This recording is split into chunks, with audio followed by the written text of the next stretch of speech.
All right, moving ahead, task number 4. Here, we will talk about engaging stakeholders. Right? That's a task. That's my responsibility. As a project manager, my responsibility is to keep the stakeholders engaged throughout the project.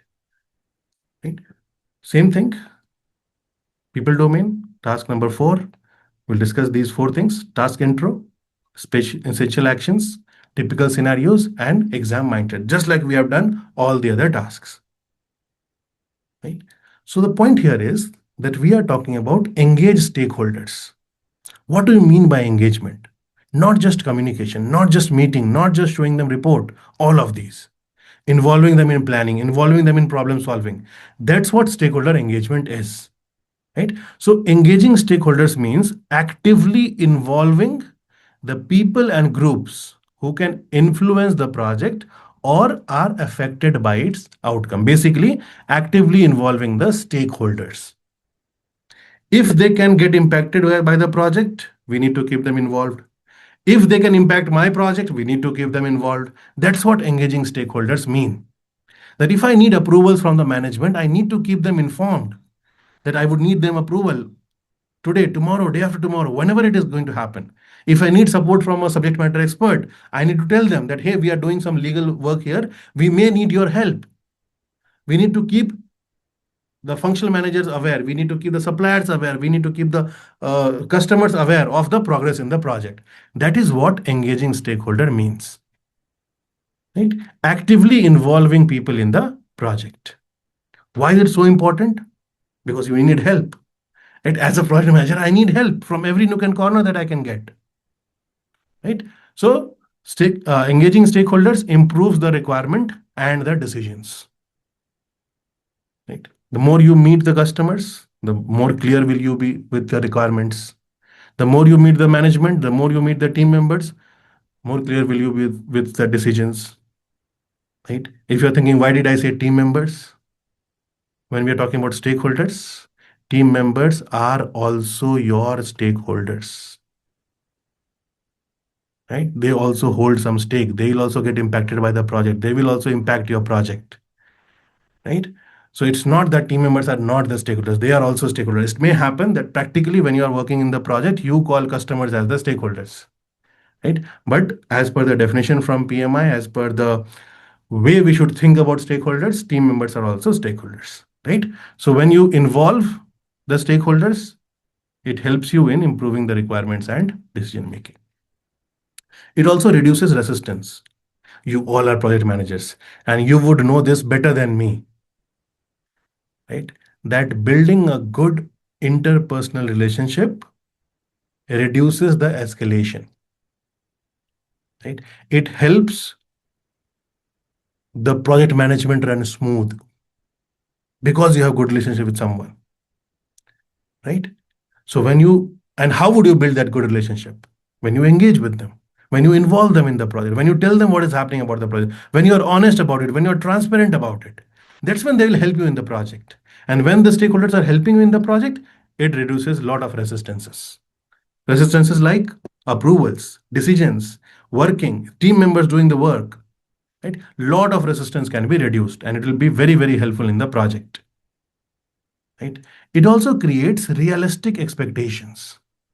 See, when you involve the stakeholders regularly, you become more clear about the requirements.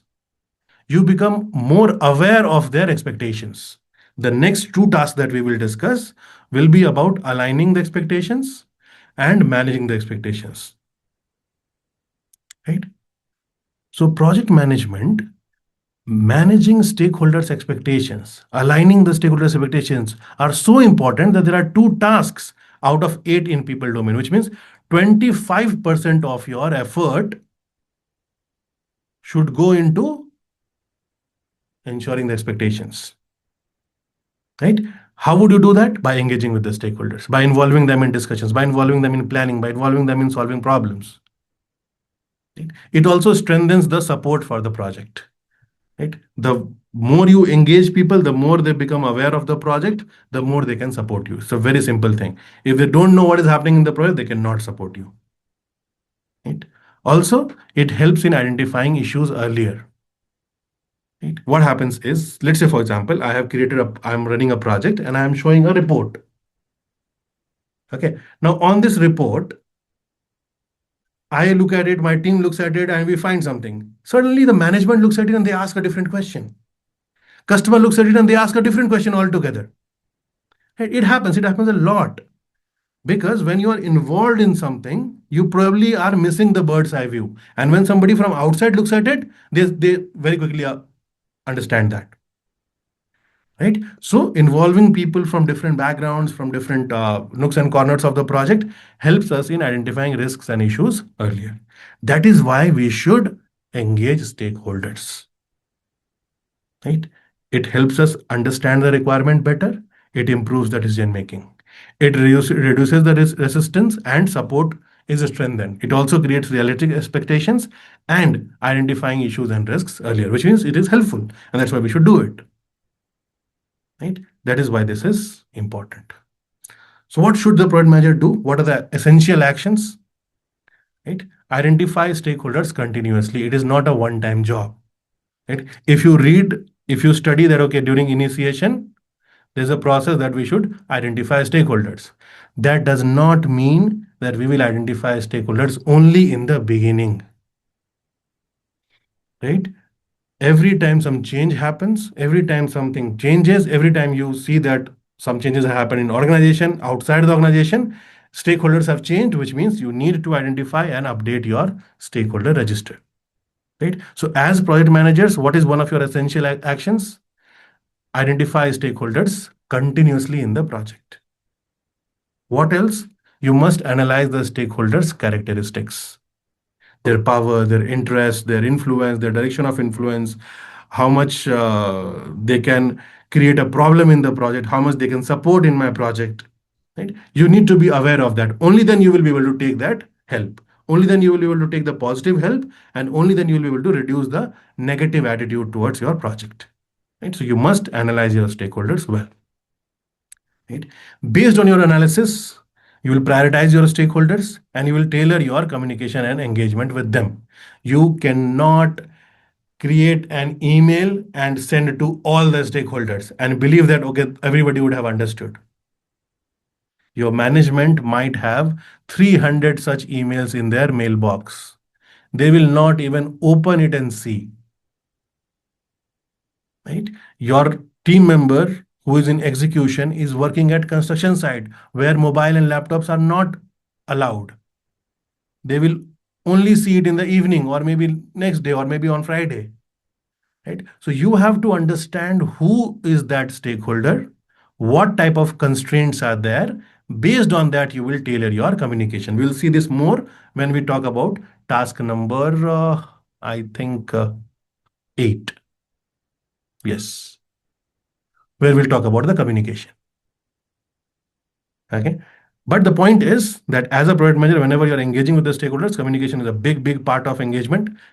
Engagement is not completely only communication, but communication is a big part of engagement, which you must customize based on different type of stakeholders. Right? You should also execute and update the engagement plan as you find more information. You whatever your plan is, you implement that. You find some new situation, come back and update the plan. Plan is a live document. Live document means any document that is updated regularly. It's not a document that you created, it's a dead document. Okay, it has been created and it is placed somewhere. It will never change. I don't think there is anything in the project which is a dead document. It might get updated. Okay. Yes, some are very actively changed, some are very rarely changed, like contract. Unless until big things happen, the contract will not change. Unless until big things happen, project charter will not change. Right? But those can also get changed. It's rare, but it can change. However, scope management plan, quality management plan, stakeholder engagement plan, these changes very quickly in the project. Okay. So if there's a need to update it, you will update it. Right? You also need to build trust and alignment with the stakeholders. Create that interpersonal relationship good with the stakeholders. They will support you in your project. Let us try to see some exam scenarios. A person affected by the project was not previously included and now raises concerns about a project decision. What would you do? Right? As a project manager, you will first meet with that person. Right? What is the situation? The situation is that there's a person in the project. Probably we did not identify them as stakeholder, and now they are asking for something. It could be anything. They are questioning something. What will you do? First thing is meet with them. Right? Discuss with them, understand and validate whether they are responsible. I mean, they could impact the project, or they have a decision, or they are getting impacted by the project, which means they are a stakeholder. So first meet with them and validate that if they are stakeholders or not. Once you've done that, understand their interest, their influence, which means analyze. Right? Analyze the role in the project.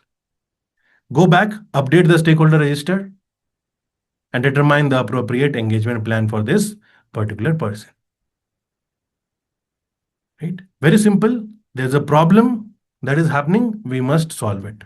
How do we solve it? First, we meet, we get it validated. Once it is validated, we update our documents and the plans. What should we avoid doing? Right? We must avoid saying that, okay, this person was not identified as a stakeholder. They are not in my stakeholder register. So they are not my stakeholders. I will ignore them. Ignoring would be a bad thing. Right? We should never ignore any type of concern. It may happen that they're not a stakeholder. If they're not a stakeholder, then why are they raising concern? Right? So you will need to validate that. Right? So ignoring the stakeholder would not be a good thing. Immediately defending the decision is also not good. Right? Sometimes we are human beings, right? We take a decision and if somebody questions it, we start defending it. That is also not needed as a mature project manager. Right? Yes, we may make a mistake. It is very much possible. So if it is a mistake, we'll correct it. If it is not a mistake, we'll say that, okay, it was not a mistake. But for that, we'll need to validate it. Right? So do not ignore the stakeholders. Do not start defending your decision, or do not start communicating without first understanding their concern. Right? Neither ignore them nor say that, okay, whatever you're saying, we'll do it. Oh, we forgot you as a stakeholder. We need to be clear from both the angles. Are they stakeholders or not? If yes, then I'll do certain steps. If not, then I'll do certain steps. Right? Neither would I immediately agree, nor would I immediately reject it. Okay, so any option that talks about ignoring the stakeholder, immediately defending the decision, or communicating without understanding would not be a good choice. Okay. There's something on the chat box, update the issue register as well, or log the issue. Yes, see, these are, again, any document that needs to be updated, you would update that. Right? What we are trying to discuss here is that this is a scenario. These would be typically a good choice. Does that mean we need to update the register? Yes, update the stakeholder register. Do we need to update the plan? Yes, we need to update the plan. We need to determine the approach and we need to update the plan. Right? So yes, update the document whenever it is needed. It should be done. As we discussed, the documents are live. We must do it. Great point, by the way, in the chat box. All right. Scenario number 2. A senior or influential stakeholder stops supporting the project, rejects the deliverable, or regularly misses important meetings. It could be any of these three. Okay, in the exam, it would be anything that they have stopped supporting, they have rejected the deliverable, or they are regularly missing the important meetings. What would you do? Right? Situation is again same.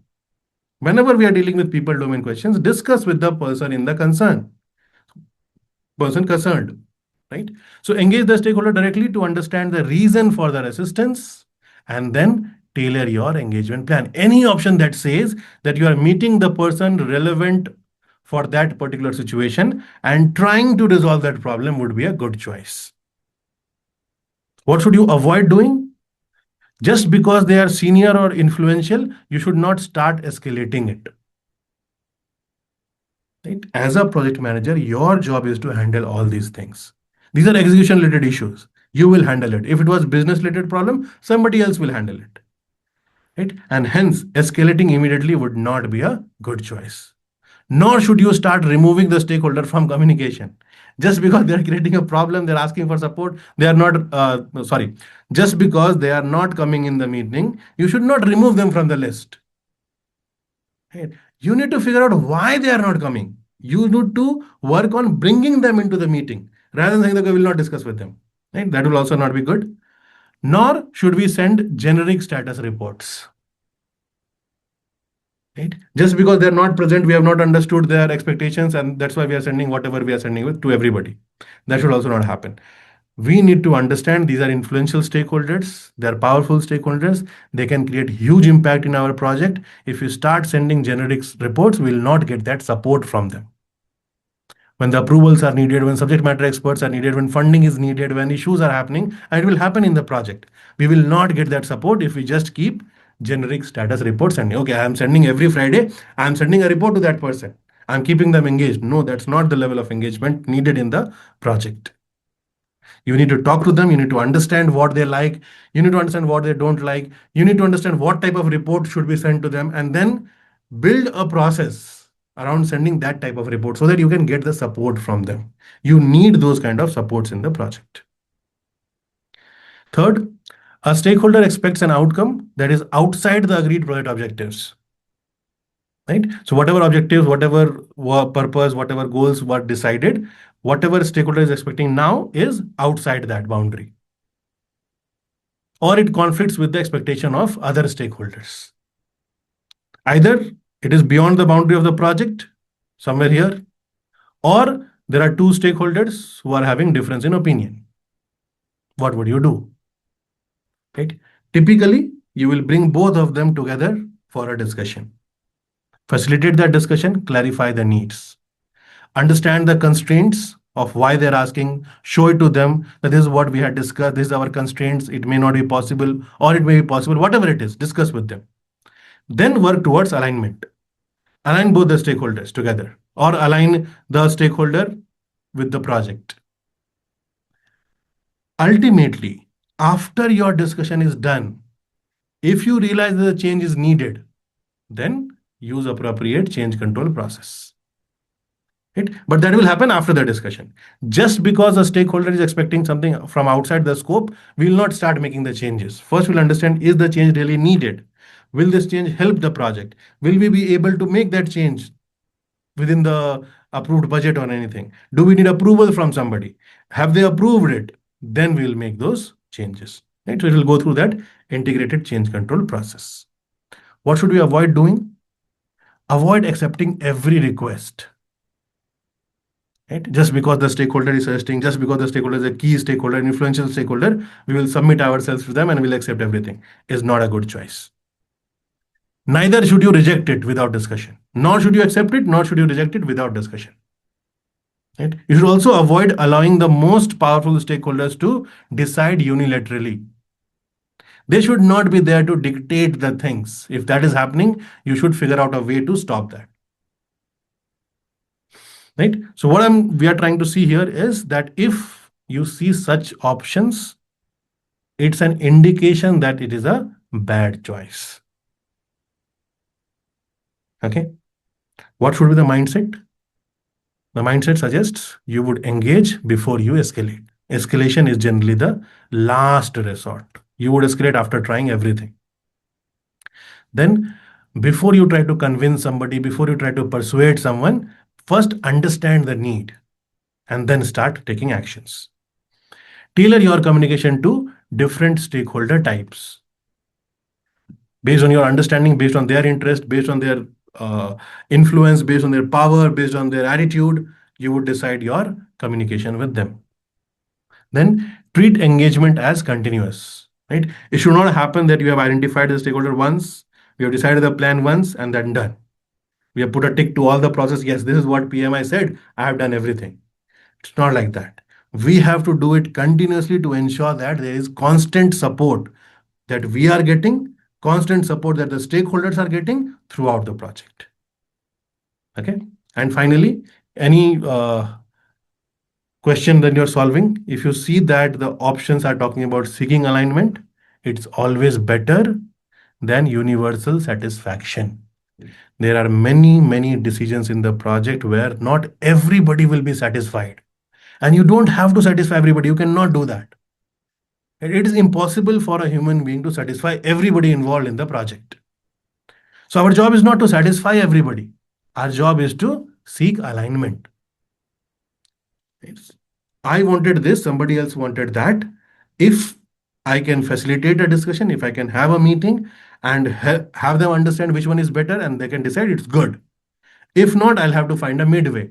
If not, then I'll have to talk to the management. I have to escalate and then decide something which is beneficial for the project, not for that particular person. Okay, so alignment towards project is more important than everybody's satisfaction. Right? That is your mindset. This is how you would solve even more questions correctly in the exam. Any questions in this? Anyone? Yes, Amit. I have Please, one please go ahead. question. Yes, Ganesh, go ahead, please. Yeah, if there is a scenario that we have registered senior stakeholder in the stakeholder register first, and then Hmm. while going forward, the senior stakeholder has assigned his responsibility to the junior person, Okay. and he is attending some meetings, but he is not that much. I mean, a decision making person, and we face the issues during the project. So, how Hmm. to attend this type of questions? See, same thing would happen. Okay, what is happening in this situation is there was a senior stakeholder. Because of their unavailability, they have delegated their task to a junior stakeholder who are not powerful enough, influential enough to take decisions. If Yeah. that's happening, discuss this scenario back to the senior stakeholder. And when you are discussing, don't discuss alone with this senior person. Go with this junior person also. Okay, so that it does not feel like that you are talking behind the back of somebody. Right. So there may be one situation, one option that would say talk to the senior stakeholder or set up a meeting with the senior stakeholder. One option would say set up a meeting or discussion with the junior stakeholder. Right. Both are aligned to our mindset. But there is a third choice that says set up a meeting with both of them. That is better. Okay. Okay. So whenever you are discussing something on which multiple parties are involved, multiple people are involved, that discussion should involve all of them. All relevant stakeholders should be present in the discussion. Yeah. Thanks. And another query. Yeah, So, please. in the new exam set, how we look at the communication and stakeholder engagement questions? Like both are interrelated. Means some questions are interrelated. So, See, typically what happens is most of the tasks are interrelated. yeah. Okay. But these When are interrelated. I- So, I'll talk about that. See, what happens is the task one is, let's say, vision, right? Second is about conflict. There could be a conflict about the vision of the project, right? The third task is about leading the team, creating the vision, conflict management, engaging with stakeholder, which is the fourth task. Everything involves leadership, right? So, yes, they talk about these eight different responsibilities, but most of the tasks are interconnected. So, will you see a question which is talking about multiple tasks? The answer is yes.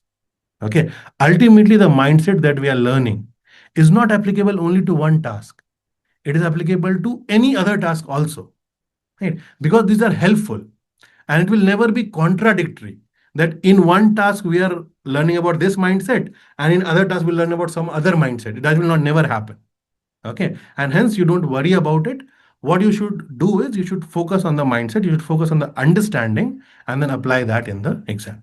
Was that your question? I'm sorry, Ganesh, I cut you off. Was that your question? yeah, like my question was, if now communication is moved to different domain, and stakeholder engagement is in different domain, so how we expect the questions, for both the this. Questions would still be similar to what you would have seen earlier as well, right? Now the stakeholder engagement and communication both are moved in people domain, right? Yeah, yeah, These both were earlier in process domain. yeah, So earlier the understanding was that they would discuss about the process, right? Identify the stakeholder, then analyze the stakeholder, then prioritize the stakeholder, then create a stakeholder engagement plan, right? Then monitor it. That was the process. So earlier the questions would be more towards that, ultimately applying the same mindset. Okay, but more towards way of working type of question. Here now it will be more about skills. How do you do that? What should you do? What should be your mindset? right? What is important? So those type of questions will be more in these type, rather than asking you calculate the number of communication channel, what are the different types of communication. Those type of questions will not be there. Okay, Okay. Yeah. which might have happened earlier, Yeah. right? True. True. Yeah. it That will be was. it will more it will be more about the skills like interpersonal skills, the soft skills that we talk about, right? It will be discussing whatever we have discussed. It will be more on that. And that's why you will see that I'm not talking about processes, which I'll discuss, right? We'll start discussing about WBS, we'll start discussing about the budget, we'll start discussing about schedule network diagram. All those things will happen in process domain. But here our focus should be completely on the skills, our mindset, the way we think, the way we deal with people. Okay. So those type of questions will be there. Yeah. Thank you. It was very insightful session. Thanks. No problems. Thank you, Ganesh. Any other question? Anyone?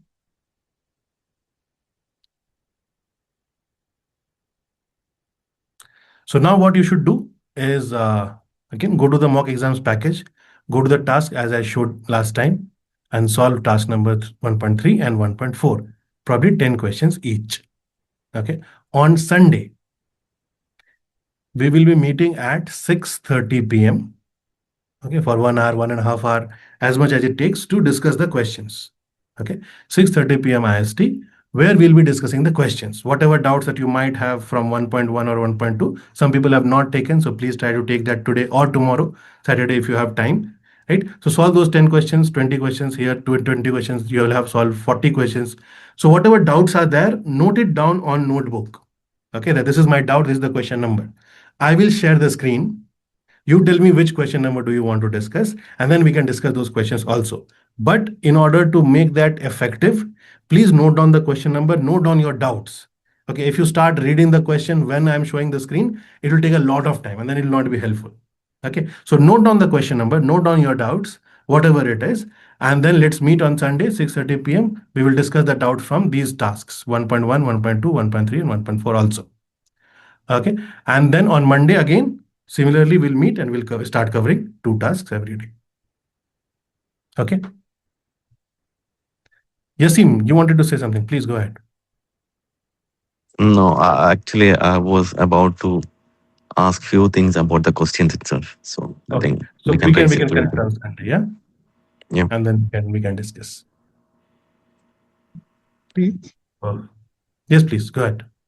As I understand from task 4 until to task number 8, they're duplicating between this in people domain and process domain. But as you say, this as soft skill, huh? From 4 to 8, huh? They're duplicate. No, it's not duplicate, it's interconnected. Okay, so see, these are the 4 tasks that we discussed about vision, about conflict, about leading the team, about engaging stakeholders. The other 2 are aligning and managing stakeholders' expectations. Right? Then the next 2 is about knowledge and about communication. Okay, so what we discussed is that, see, when we talk about engagement, can we do engagement without communication? No.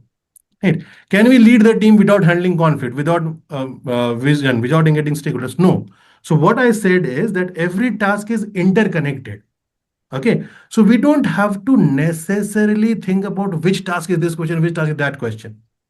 All we have to do is solve questions and just ensure that you have covered all 26 questions, all 26 tasks. The reason I say this is it may happen that you are solving 500 questions, right? But all are solved from the 12 tasks only. There are 14 tasks that you did not cover. And that is why during revision, during our discussions, we suggest that you go task by task, because that will help you in understanding you have made the progress. Okay. Otherwise, somebody would do 500,000 questions and they'll believe that they have done a lot of practice, but they missed the other 14 tasks. Okay. That should not happen. And that's why we suggest that you go task by task. Does that mean that these tasks are mutually exclusive? No. In no way anything is mutually exclusive in projects. In project, many things are interconnected. Teams are also stakeholders. Suppliers are also considered as your team. When you are working on scope, you have to think about budget. Whenever you are thinking about budget, you have to think about resources. Right. So everything is interconnected. But In order to understand that if I am making a progress towards the project or not, we must solve questions from all the 26 tasks. We must also understand these tasks separately so that we have a good understanding that yes, I have covered the entire syllabus of the exam. That is why we are doing it. That does not mean that these are mutually exclusive or anything is repetitive. These are only interconnected. Okay. Yes, but this is not my question. My Oh, sorry. question about yes, about, for example, task number 4, engage stakeholders.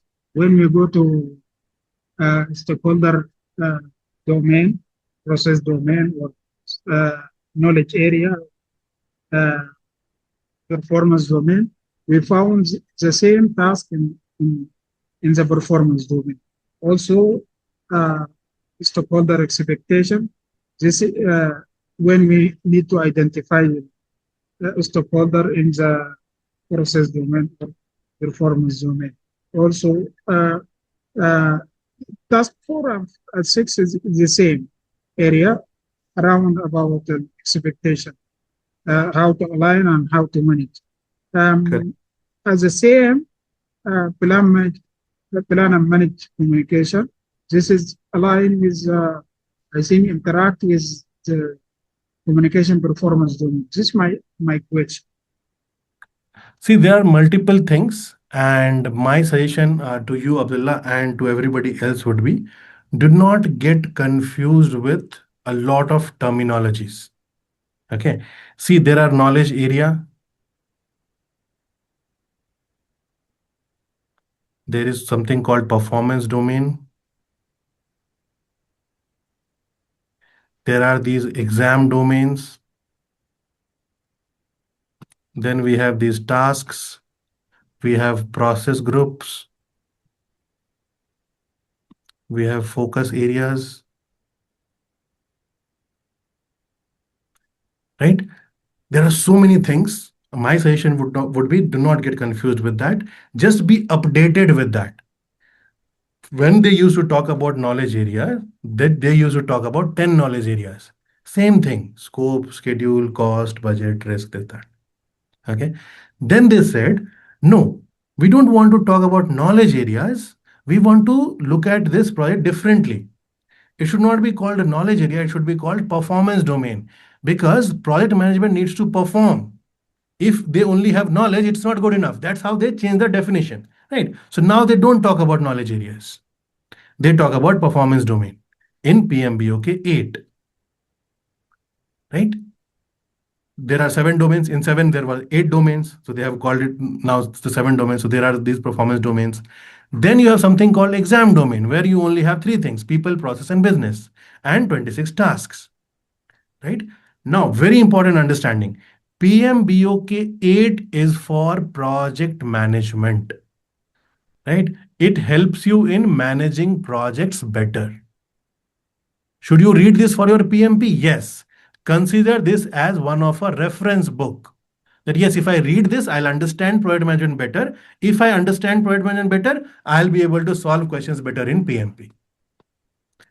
Right? But just reading PMBOK will be enough for my PMP? No. Right? So this is how you differentiate all the things. First thing is to understand the project management. Okay, from start to finish. That's why you complete the course. And in the course, you go start to end. Whatever task, whatever domain doesn't matter. What matters is from start to end, how the project is getting managed. Okay. And then this is about project management. The exam domain, the task, these are about PMP exam. Right. Your focus in this should be during revision. Have I revised all the 26 tasks or not? Have I seen questions from all the 26 tasks or not? It is just to make you more confident about it. By reading PMBOK, can you pass the exam? Yes. But after reading the PMBOK, if you do the revision also, you will feel more confident because yes, I've seen the questions, I've seen the types, I've seen all the tasks, right? And hence we should not get confused. The reason I've added these two also is because it's just the same. Earlier they used to call it process group, now they call it focus areas.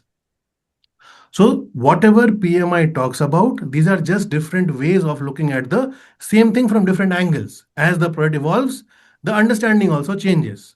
right? But when I'm talking about the exam, it should always be my exam content outline domain.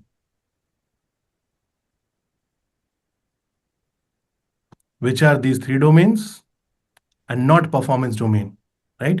People, process, and business environment. Right? There are 8 tasks in people, 10 tasks in process, and 8 tasks in business environment. While you are doing the revision, you should try to solve at least 10 questions from all these domains, so that you would say that yes, we have practiced enough from all these tasks. And then when you do the full mock exams, you would anyways cover the 180 questions. So think about exam content outline, these 3 domains for your revision. Right? For your study, you should focus on the course that you have attended, that you're going through, for the training that you will attend, or PMBOK 8 if you are studying that. Right? This is the focus. Here the focus is project management.